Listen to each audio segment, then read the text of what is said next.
Hey, ladies and gentlemen, this is Carmine Sabia for Explain America, and Jessica Tarlov has gone, well, kind of insane, even more insane than she was. Before we get started, please make sure you like, comment, share, and subscribe. Those little things really help us out, and they help our channel continue to grow. And if you're not watching us on YouTube, please just visit that address in the lower right-hand corner. It's right there. It's youtube.com/@ExplainAmerica.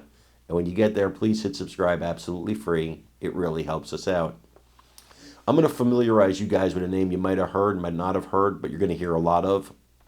And the name is Charles Kushner. And Mr. Kushner is the father of Jared Kushner. I know you know him.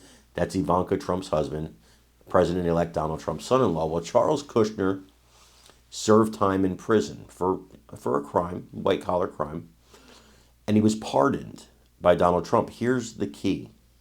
He was pardoned by Donald Trump after he served his time. He was already out of jail. Trump basically just cleared his record. Now, recently, Trump has appointed him as the ambassador to France, and I see no reason why that shouldn't go through. Look, part of being president is you get to do things for people close to you. Right, President Joe Biden? So, that's part of it. The key difference here between Hunter and Kushner, because they're going to try and use Kushner a lot to justify Hunter. Kushner served his time. He paid his debt to society. Huge, monumental difference.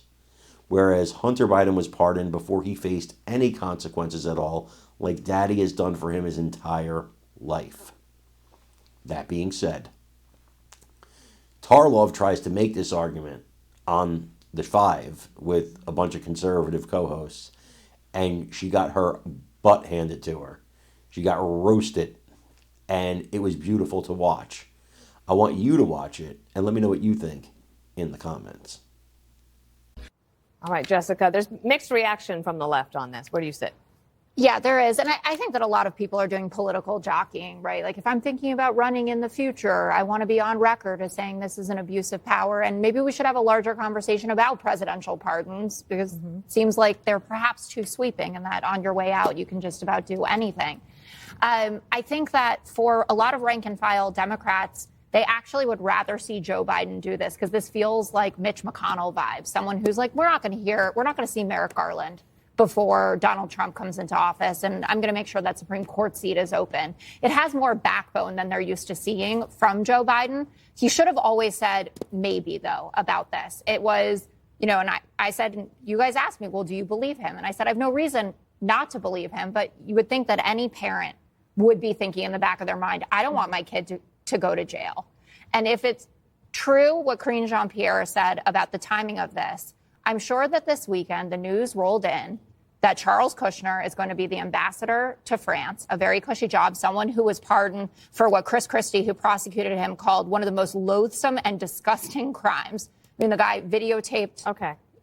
Yeah. Anyway, but the juxtaposition. Well, he of served that, time, right? Yep. Yeah. Yeah, he served did. time. Okay. Kushner did. He paid his debt to society. Yeah. That's the end of it. And the NBC News report, Jessica, says that this is NBC News saying that Biden was saying publicly, of course I'm not going to pardon him, but that privately having conversations saying, of course it's on the table. And this is why no one believed him anyway. Now all the lies, I had the 4 lies, I'm going to add the 5th lie. And this is the one. I don't disagree with it. He should have just always said, maybe, I don't know.